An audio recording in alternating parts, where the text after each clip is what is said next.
Hi everyone.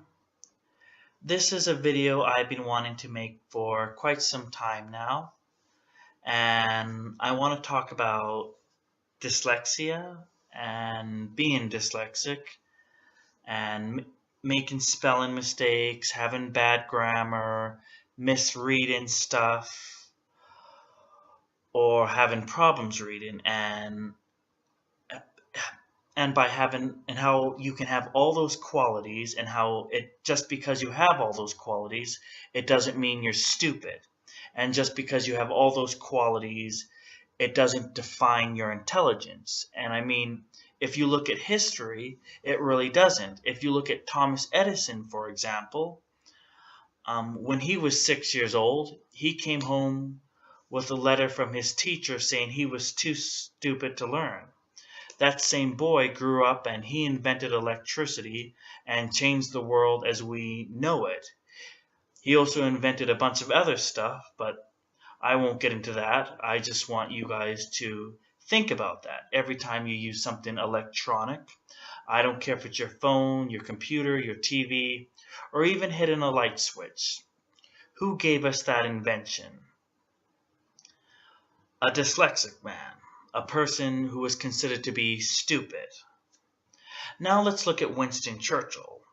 Everyone knows who Winston Churchill is, but most people don't know when Winston Churchill was in school, he failed a lot of his tests and a lot of his classes. And he actually failed a lot of his classes over and over again. And that made people wonder where he was going to be in life. And eventually he grew up, became Prime Minister of Britain, and he stopped Hitler and the Nazis from creating the perverted idea of a utopia. So we can see one dyslexic man invents electricity and changes the world. Another dyslexic man stops an evil empire. That is the power of dyslexia.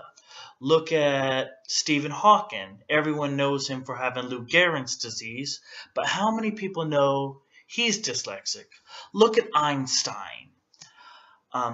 His teacher told him he was mentally slow and he had foolish dreams. Today we know him as the most intelligent man who ever existed. So we can see dyslexia is a speed bump, but it's no barrier. David Boies, a very powerful lawyer, he's dyslexic. Walt Disney, a very successful businessman and artist, Walt Disney's dyslexic.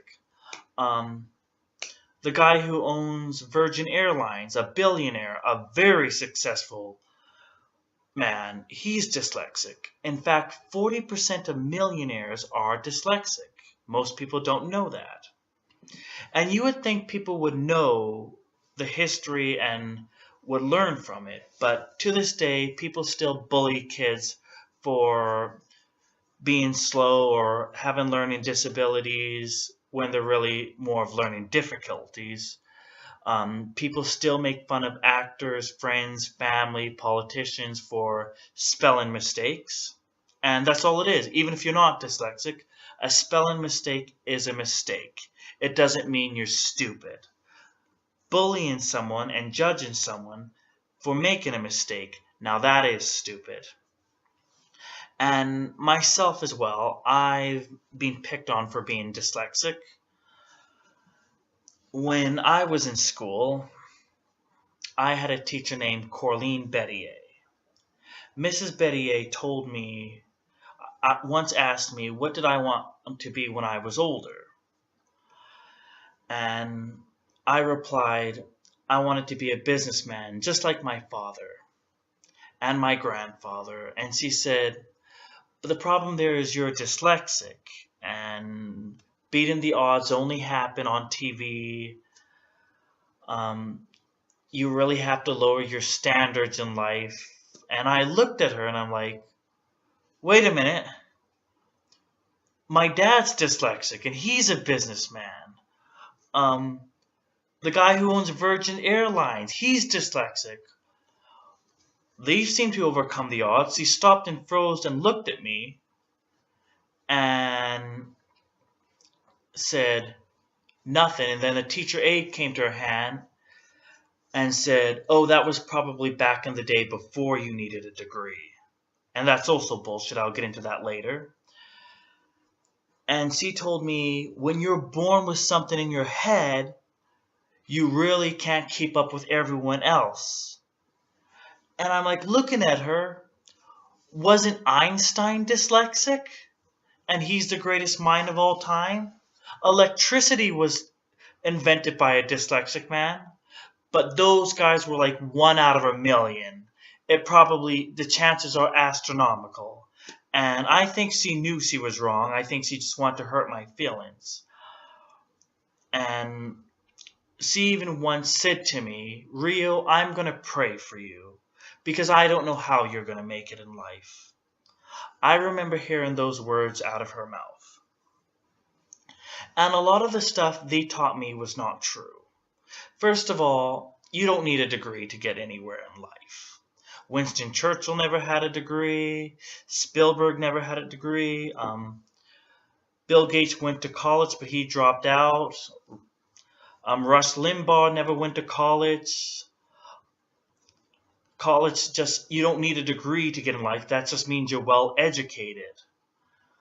Thomas Edison never had a degree, so college, that's bullshit as well. Being educated and being intelligent are two different things.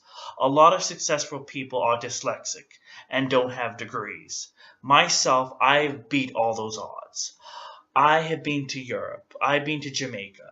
I got a chance to party with the Beach Boys, with Brian Wilson.